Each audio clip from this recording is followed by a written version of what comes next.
কৰোঁ সকলোৱে ভালে আছে। আজি মই আপোনালোকক দেখুৱাম চিকেনৰ এটা ৰেচিপি। বহুত টেষ্টি ৰেচিপি হয়। যদি চাই ভাল পায় তেনেহ'লে আপোনালোকে ঘৰতে ট্ৰাই কৰিব। ৰেচিপিটো ষ্টাৰ্ট কৰাৰ আগতে বেলেগ এটা বস্তু আপোনালোকৰ লগত শ্বেয়াৰ কৰোঁ ৰ'ব। মানে কি হৈছে, কেইদিনমান ধৰি ছোৱালীজনীৰ মূৰটো খুব খজুৱাই থাকে।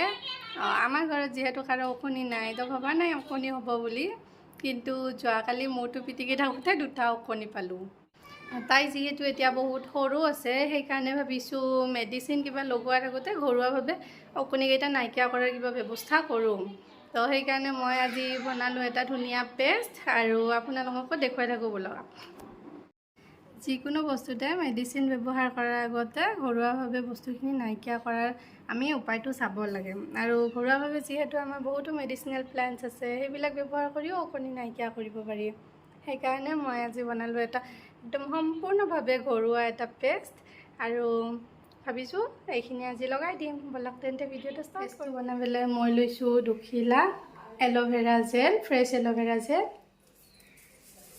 কেইখিলামান লৈছোঁ মই নিম পাত, আৰু কেইটামান লৈছোঁ মই আমলখি।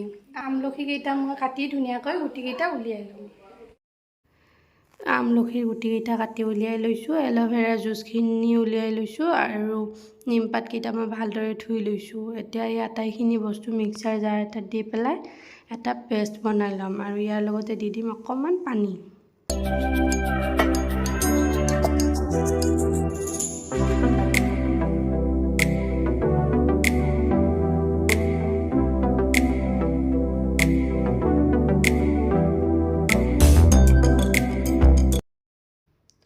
পেষ্টটো মোৰ ৰেডি হৈ গৈছে। এতিয়া এইখিনি মই চেকি ভালদৰে ৰসখিনি উলিয়াই ল'ম, আৰু ৰসখিনি উলিওৱাৰ পাছত ইয়াত মই এড কৰিম অকণমান কোকোনাট অইল, আৰু এইখিনি বস্তু এতিয়া মই ভালদৰে মিক্স কৰি ল'ম।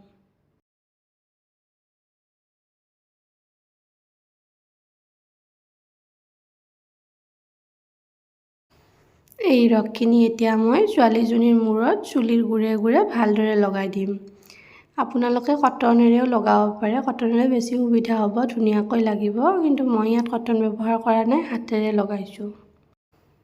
নিমপাতৰ বহুতো উপকাৰিতা আছে। কোনোবাৰ যদি চুলিত ডেণ্ড্ৰাফ হয় তেতিয়াহ'লেও নিমপাতৰ ৰস লগালে বহুতখিনি ভাল পোৱা যায়। আৰু এল'ভেৰা জেল আৰু আমলখিটো চুলিৰ কাৰণে কিমান ভাল জানে? সেইখিনি মই ওকণিৰ কাৰণে নহয় অৱশ্যে, সেইখিনি মই চুলিখিনি চিল্কি কৰাৰ কাৰণেহে দিছোঁ। আপোনালোকৰ যদি কাৰোবাৰ ওকণিৰ সমস্যা আছে তেতিয়াহ'লে এনেকৈ লগাই চাবচোন, নিশ্চয় ভাল পাব। অৱশ্যে এদিনতে ভাল নাপায় বাৰু, 2-3 দিন লগাব লাগিব। সপ্তাহত যদি 2-3 বাৰ এনেকৈ লগায় তেতিয়াহ'লে নিশ্চয় ভাল পাব।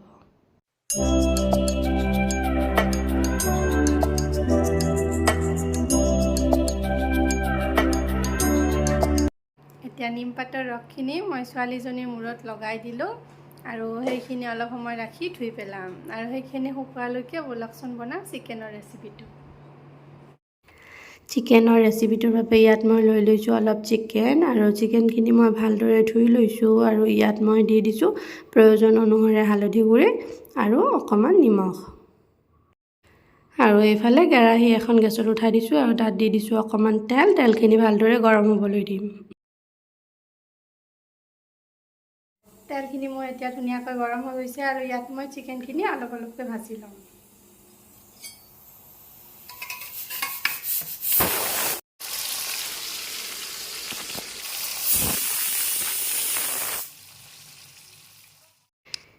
এয়া চিকেনখিনি মোৰ ভাজি হৈ গ'ল। চিকেনখিনি বহুত ডিপ ফ্ৰাই কৰিব নালাগে, অলপ অলপ ভাজিলেই হ'ল। আৰু এতিয়া কাটি লৈছোঁ মই 3টা পিঁয়াজ, আৰু পিঁয়াজকেইটা মিক্সিত দি পিঁয়াজৰ এটা পেষ্ট বনাই ল'ম। আৰু এই পিঁয়াজৰ পেষ্টটো এতিয়া মই চিকেনখিনিত ঢালি দিম, আৰু লগতে দি দিম 2টা নেমুৰ ৰস।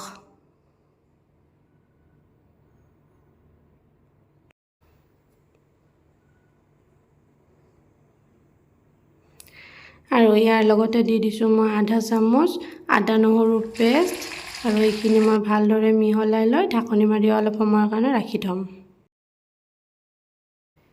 এতিয়া কেৰাহীত দি দিছোঁ তেল, আৰু তেলখিনি গৰম হোৱাৰ পাছত ইয়াত মই দি দিছোঁ 2 চামুচ চেনি।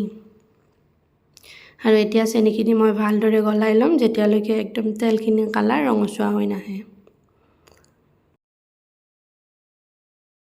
আৰু এয়া চাওক চেনিখিনি ভালদৰে গলি গৈছে আৰু ইয়াত মই দি দিছোঁ এতিয়া কাটি থোৱা 2টা পিঁয়াজ।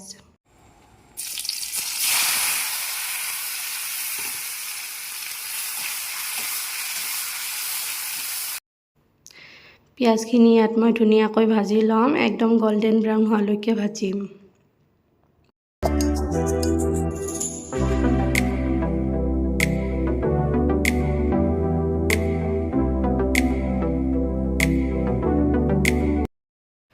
এয়া চাওক পিঁয়াজখিনি মোৰ ধুনীয়াকৈ ভজা হৈ গৈছে আৰু চেনিখিনি যে দিছিলোঁ সেইকাৰণে পিঁয়াজখিনি কালাৰটো বহুত সোনকালে আহিছে।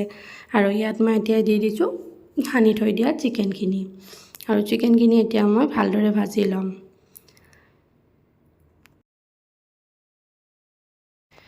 এতিয়া ইয়াত মই দি দিছোঁ 3টা তেজপাত আৰু 3-4টামান দি দিছোঁ ইলাইচি।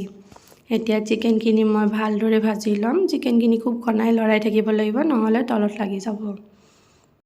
আৰু প্ৰয়োজন অনুসৰি ইয়াত মই দি দিছোঁ অকণমান নিমখ আৰু এতিয়া ঢাকনিখন লগাই লৰাই ভাজি থাকিম।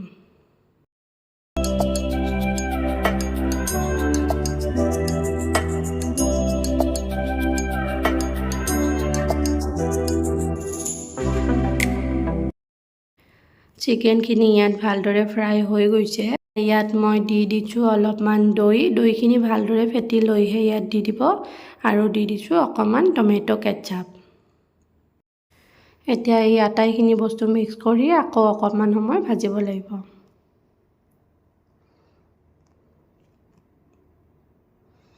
আৰু অলপ সময় ভজাৰ পাছত ইয়াত মই দি দিছোঁ অকণমান পানী আৰু ঢাকনিখন লগাই উতলিবলৈ দিছোঁ। আৰু এয়া চাওক চিকেনখিনি মোৰ প্ৰায় হৈ গৈছে আৰু অলপ সময় লাগিব। আৰু মই যিহেতু ইয়াত গ্ৰেভি ৰাখিম সেইকাৰণে মই ইয়াত এনেদৰে গেছটো বন্ধ কৰি দিম। আপোনালোকে যদি গ্ৰেভি নাৰাখে তেন্তে পূৰা ড্ৰাই কৰিও ল'ব পাৰে। আৰু এয়া ৰেডি হৈ গ'ল মোৰ টেষ্টি চিকেন। সঁচাকৈ খাবলৈ বহুত বেছি টেষ্টি হয়, আপোনালোকেও ট্ৰাই কৰি চাবচোন।